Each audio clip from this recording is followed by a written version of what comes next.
Nous sommes au Havre, en Normandie, deuxième plus grand port de France.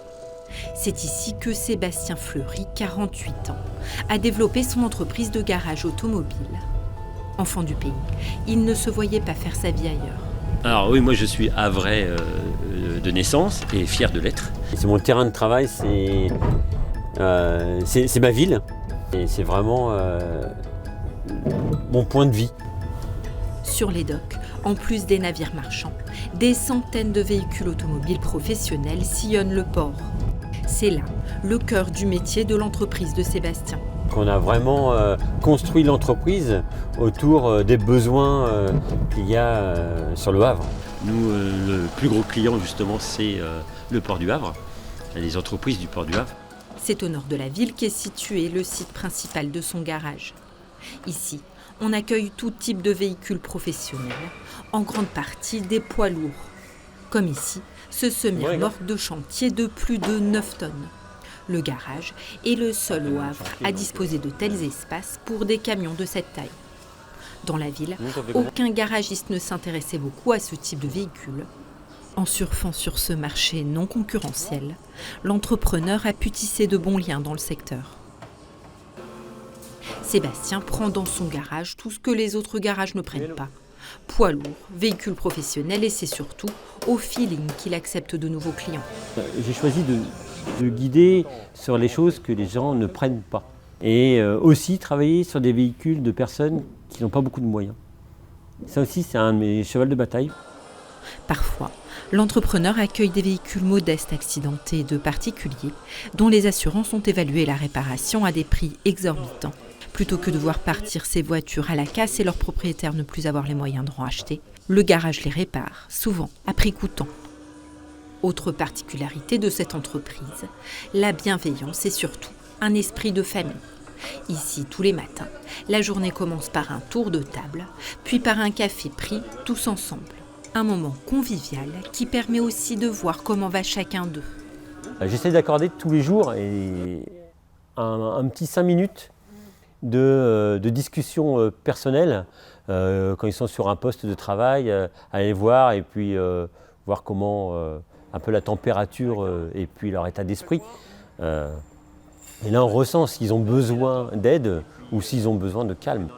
Les gens qui sont ici, ce ne sont pas des simples employés, c'est avant tout des amis et aussi des partenaires de travail. Je suis très très paternaliste, c'est un petit peu mon grand défaut. Parce que je suis... pour moi, c'est comme ça que je me considère. Je suis responsable d'eux. Je me sens responsable d'eux, de leur famille, de leur avenir. Ici, une grande partie des salariés sont des connaissances de longue date. Cette entreprise et ses 20 employés, c'est avant tout une histoire de rencontre. Ça fait 16 ans à peu près qu'on se connaît. En fait, ma mère travaillait pour Sébastien, en fait.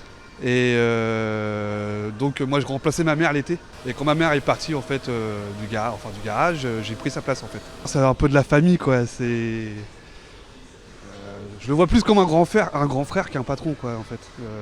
Déjà rien que parce qu'il a entrepris niveau travail. On va dire il est parti de pas grand chose pour quand même créer tout ce qu'il a là maintenant. Il y a le côté vraiment humain, donc c'est différent, on n'est pas simplement un numéro, c'est pas un patron comme vous retrouvez dans une grande société qui connaît même pas le prénom de chacun.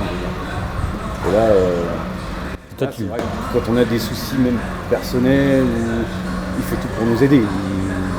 Voilà, il faut que les gens soient bien.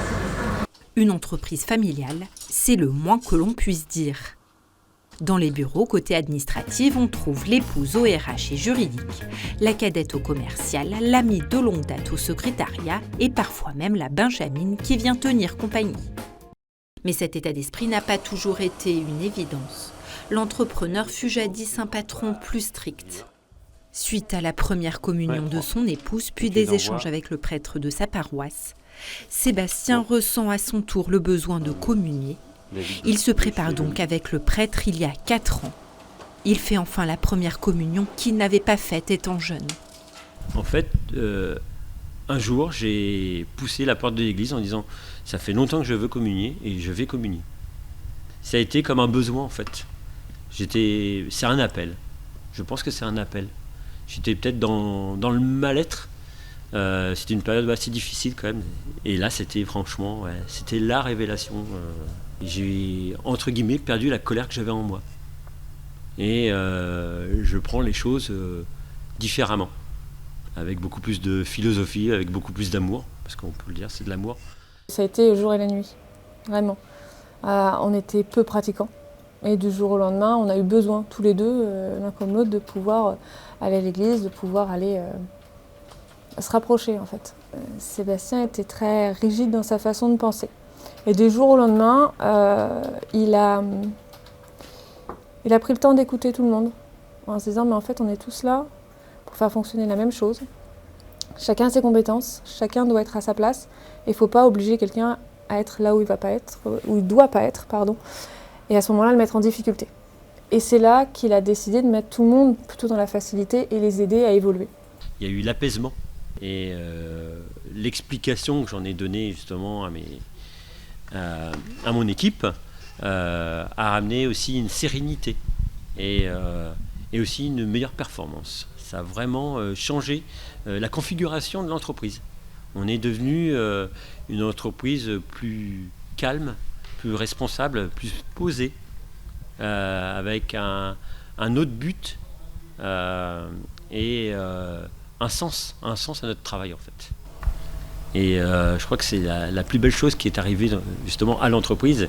C'est comme une lumière qui est arrivée sur mon entreprise et on voit bien, ça rayonne. Aujourd'hui, le couple est très impliqué dans la vie pastorale locale. Sébastien est membre du mouvement des entrepreneurs et dirigeants chrétiens. Le mouvement lui permet de réfléchir à la pensée sociale chrétienne en entreprise, mais aussi de partager des moments avec d'autres entrepreneurs chrétiens du Havre, comme Eric, gérant d'un grand magasin de bricolage, responsable de leur groupe local d'entrepreneurs chrétiens. Déjà, entre nous, il n'y a pas tellement de filtres, puisque le fait d'être chrétien, la confiance s'établit tout de suite. Et là, ça c'est vraiment quelque chose d'agréable. Et l'avantage dans l'équipe, c'est qu'on se dit tout. On n'a pas de retenue. Ça reste entre nous par contre, hein, c'est important. C'est quand une personne a un problème, on peut en parler librement. Et pour essayer de trouver des solutions ou parler de nos expériences correspondantes. L'histoire du garage de Sébastien est un vrai succès. Fils d'agent d'entretien de nuit et d'une maman au foyer, il est presque parti de rien. Aujourd'hui, il est à la tête d'une entreprise prospère, fier de contribuer à l'économie du Havre.